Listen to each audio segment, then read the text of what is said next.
Hello students. In today's video we are going to revise our poetry The Ball poem which is written by John Berryman, and we are going to cover the theme, the introduction and also the stanza wise explanation in this video. So ध्यान से देखिएगा, quickly हम cover करेंगे अपनी इस poetry को. So in the introduction and theme, what is the main theme of the poem? Accepting the harsh realities of life.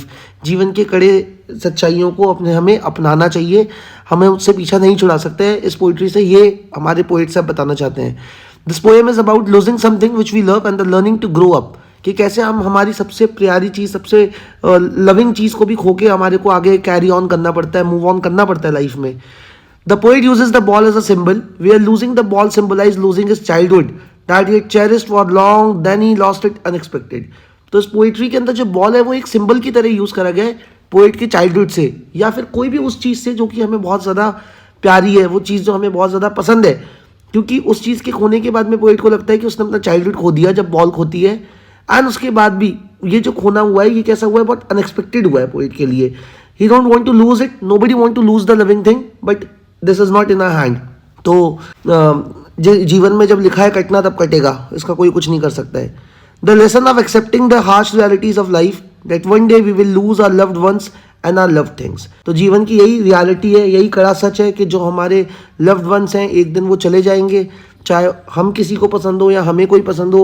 जो reality है लाइफ की, जो कि हमने हमारे चैप्टर 10 के अंदर भी पढ़ा था, सर्मन एट बनारस में, कि death is the like real thing. Death से ज़्यादा सच्चाई कोई है नहीं दुनिया में. डेथ को टाला नहीं जा सकता है. Same thing is over here, कि जो आया है वो जाएगा, और जो हमारी पसंद की चीज़ है एक दिन वो हमसे दूर हो जाती है किसी ना किसी तरीके से, चाहे वो मटेरियलिस्टिक चीज़ हो, चाहे वो कोई और चीज़ हो. सो आई होप आपको थीम एंड इंट्रोडक्शन समझ में आ गया होगा. पोइट क्या कहना चाहते हैं कि हमें कैसे रियलिटी को एक्सेप्ट करना चाहिए, no matter how hard it is to accept the reality. So here it is the first stanza. What is the boy now who has lost his ball? So the poet is asking a question. What is the boy now who has lost his ball? अभी ये बच्चा क्या करेगा जिसने अपनी ball खो दी है, जिसने जिस बॉल से वो खेल रहा था, जिस बॉल के साथ में. अभी यहाँ पे इस बॉल को इतना क्यों इन्होंने फोकस करा है, सिर्फ बॉल ही ऐसा क्यों? क्योंकि जब हम छोटे होते हैं तो हमारे पास कोई ना कोई ऐसा खिलौना होता है जिसके साथ हम हमेशा पसंद करते हैं खेलना, जो हमारे पास में रहता है. तो यहाँ पे जो बॉल है वो सिंबलाइज कर रही है पोइट का चाइल्डहुड, कि उसके बचपन की सारी अच्छी मेमोरीज, स्वीट मेमोरीज, वो सब उस बॉल के साथ अटैच्ड हैं. तो अभी बच्चा क्या करेगा, who has lost this ball now, जिसने अभी ये बॉल गलती से खो दी है उससे. What is he to do? I saw it go merrily bouncing down the street and then merrily over there it is in the water. तो पोइट कहता है कि पहले तो मैं देख रहा था इसको, ये मेरिली का मतलब होता है हैप्पीली बाउंसिंग, यानी कि उसको उछाल के खेल रहा था अच्छे से, मेरिली बाउंस करते हुए खेल रहा था स्ट्रीट पे, पर गलती से वो स्किप हो जाती है उसके हाथ से, and it goes into that river body, जो है ना वाटर बॉडी है वहाँ पे, जो रिवर है, जो लेक है हार्बर के पास में, वहाँ पे वो गलती से चले जाती है. तो पोइट का क्वेश्चन है कि कैसे अब जो बॉय है उस पर रिएक्ट करेगा. दैट मीन्स जब हम हमारी रियल लाइफ में कोई हमारी पसंद की चीज़, कोई हमारे बहुत जो करीबी है चीज़, हमसे वो जब दूर हो जाती है तो हमें बहुत दुख होता है. But what we will do, how we are going to accept that reality, कि अब वो चीज़ चली गई है, अभी वो लौट के नहीं आनी. हाँ भाई साहब, अब हमारा कट चुका है, अब सही नहीं हो सकता. ये समझना बहुत ज़रूरी है, और तुम लोगों से बेहतर तो कौन समझ सकता है. सो इसमें आई थिंक एक्सप्लेनेशन आपके समझ में आ गया. तो फिगर ऑफ स्पीच भी हम साथ के साथ देख लेते हैं क्या यूज़ हुआ है. जैसे कि इसमें एनाफोरा यूज़ हुआ है. एनाफोरा क्या होता है, जब हम दो रिपीटेड वर्ड्स को, जो लाइन के दो लाइन्स के अंदर सेम वर्ड रिपीट हो जाए तो उसे एनाफोरा कहते हैं.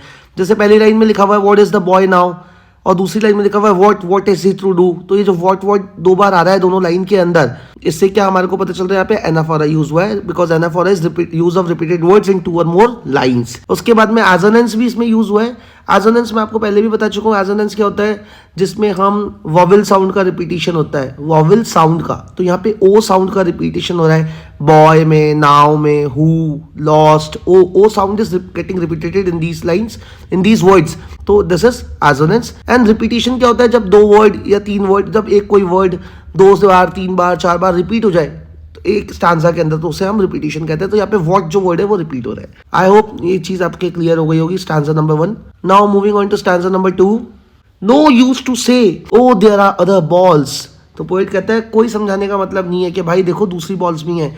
कोई कहने का मतलब नहीं है कि भाई कोई बात नहीं, अगर एक गया तो क्या हुआ, दूसरा मिल जाएगा, या एक चली गई तो क्या हुआ, दूसरी आ जाएगी. उससे नहीं है. वो जो आपकी जो फीलिंग्स पहले वाली के साथ जुड़ी हुई है चीज़ के साथ में बात कर रहा हूँ मैं, तो वो फीलिंग्स तो वहीं पे रहेगी ना. वो that is what the poet is trying to say. No use to say O there are other balls and ultimate shaking grief fixes the boy. तो कहता है भाई इससे कोई मतलब नहीं निकलेगा, मैं उसे कितना ही समझा लूँ, उस बच्चे को तो एक अल्टीमेट ग्रीफ ने उसको शेक कर दिया, हिला के रख दिया उस दुख ने। ग्रीफ का मतलब होता है दुख। Shaking boy fixes the boy as he stands rigid trembling staring down.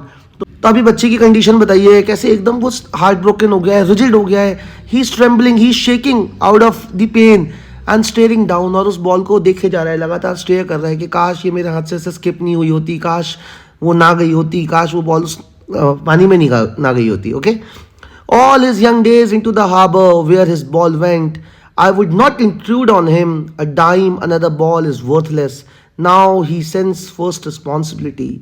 तो पोएट कहता है all is young days into the harbour where this ball went. All is young days से क्या मतलब है? अगेन वही पुरानी यादें, अच्छी यादें उस बॉल के साथ जो उसकी जुड़ी हुई थी, वही हमारी यादें जो किसी लोगों के साथ अच्छी जुड़ी होती हैं, पर उन इंसान के जाने के बाद में हम सिर्फ उन यादों को याद कर सकते हैं। So that is what the poet saying, and I would not intrude on him. Intrude का मतलब होता है इन्वेड करना, डिस्टर्ब करना, किसी की बीच में चले जाना, इंट्रूड कर देना। तो वो कहता है मैं अभी इस बच्चे को परेशान नहीं करूंगा, इंक्लूड नहीं करूंगा, इसको जाके मैं टोकूंगा नहीं, कुछ भी नहीं बोलूंगा, क्योंकि मैं चाहता हूं कि ये खुद इस चीज़ को एक्सेप्ट करे और समझे। अ डाइम, डाइम क्या है बेटा? डाइम जैसे हमारे यहाँ रुपये होता है, 5 रुपये 10 रुपये, वैसे डाइम क्या है? 10 सेंट्स को बोलता है, यूएस के अंदर करेंसी है। तो बोलता है अगर मैंने उसको 10 सेंट भी दे दिए कि जाओ बबलू नई बॉल ले आओ, उससे भी कोई मतलब निकलेगा नहीं। A dime another ball is worthless, वो भी वर्थलेस रहेगी। कोई दूसरी बॉल लेके आना, that would be of no use, because वो जो बॉल के साथ में फीलिंग्स थी वो तो चली गई उस बॉल के साथ में। अभी नई बॉल आएगी, उसके साथ वो पुराना वाला अटैचमेंट तो नहीं हो सकता है। Now he senses first responsibility. तो पोएट कह रहा है अब उस बच्चे को पहले अपनी जिम्मेदारियां, द रियलिटी, वो समझने की जरूरत है। और वो रियलिटी ये है कि जो गया है वो अब वापस नहीं आएगा, मूव ऑन कर जाने में ही भलाई है। तुम सब लोग भी ये ध्यान से बात समझ लो, ठीक है? चलिए, now I think this is the concluding stanza, the last stanza. In a world of possessions, अब देखो मैंने अलग से मीनिंग भी लिख रखा है। इन अ वर्ल्ड ऑफ पोजेशन का मतलब है मटेरियलिस्टिक वर्ल्ड। हम इस दुनिया में सब चीज़ को पोजेस करना चाहते हैं, ग्रैब करना चाहते हैं। हम चाहते हैं गाड़ी भी हो, बंगला भी हो, ये भी मिल जाए, अच्छे कपड़े भी मिल जाए, ठीक है, और everything we want. 14 Pro Max भी आ जाए हमारे पास, सब कुछ चाहते हैं हम। तो ये वर्ल्ड किसका है? पोजेशन का है।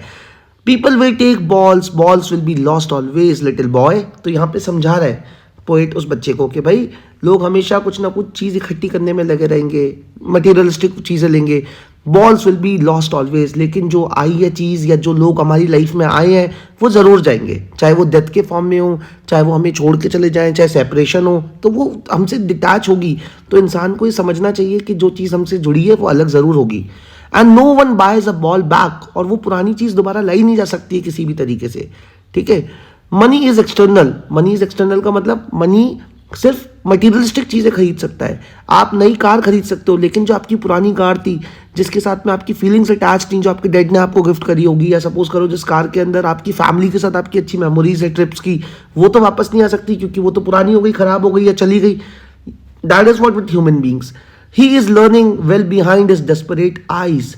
तो अभी आंखों में डेस्परेशन है। डेस्परेशन का मतलब उसको पाने की चाहता तो है बच्चा कि वो बॉल उसे वापस मिल जाए, तो उसकी आंखों में बहुत चाह है उस चीज़ को पाने की, लेकिन फिर भी वो सीख रहा है। और क्या सीख रहा है? कि कैसे अपने आप को उस चीज़ से डिटैच कर सके, दूर कर सके। The epistemology of loss, how to stand up. इसका मतलब क्या होता है? एपिस्टेमोलॉजी ऑफ लॉस का मतलब है नॉलेज, ये ग्रीक वर्ड है, इसका मतलब होता है नॉलेज। तो जो नॉलेज अभी इसको मिली है लॉस चीज़ के खोने से, जो उसने सीखा है, हाउ टू स्टैंड अप, कि दोबारा से कैसे गिर के खड़ा हुआ जाता है ना? जब कोई चीज़ चली जाती है उसके बाद कैसे हमें उसको एक्सेप्ट करना होता है। Knowing what every man must one day know and most know many days how to stand up. तो इसमें यही बताया गया है कि कैसे दोबारा से हमारे को समझना है, खड़े होना है जीवन के अंदर। Knowing what every man must one day know, हर इंसान को एक दिन इस चीज़ को समझ लेना है। एवरी मैन, हर इंसान से इसका मतलब है। And most know many days how to stand up. और लोग अपनी लाइफ में धीरे धीरे सीख जाते हैं रियलिटीज़ को फेस करना। तो the harsh realities of life and standing up against the odd miseries of life, that we have to learn. Okay, that is what it's taught in the poetry. तो इसमें जो poetic device यूज़ हुआ है वो alliteration हुआ है। alliteration क्या होता है? Use of the consonant sound. जैसे कॉन्सोनेंट साउंड का बार बार रिपीट होना, तो इसके अंदर जो बी है, बी वर्ड है, वो बॉल, ये जो सेकंड लाइन है इसके अंदर आप देख सकते हो रिपीट हुआ है, buys a ball. Okay, तो ये वाले जो लाइन है इसमें हमारा एलिट्रेशन को यहाँ पे यूज करा गया है। थर्ड लाइन में आप देख सकते हो ना, and no one buys a ball back. तो बाइज, बॉल, बैक, ये ब की जो साउंड है that is what is used over here. I think second stanza के अंदर मैंने आपको पोएटिक डिवाइस नहीं बताया था क्या कोई poetic device? Let me see, no there is no poetic device in that. So this is what the poetry is all about. I hope आपके समझ में आ गया होगा कि जीवन में कटने के बाद में भी निराश नहीं होना है। कोई बात नहीं, एक आई है, दोबारा दूसरी भी आएगी, और हमने जो आई और चली गई उसके साथ में इतनी फीलिंग्स अटैच नहीं करनी है कि हमारी लाइफ खराब हो जाए। And you people are in this adolescence age, so you have to understand things very better कि life is all about moving on.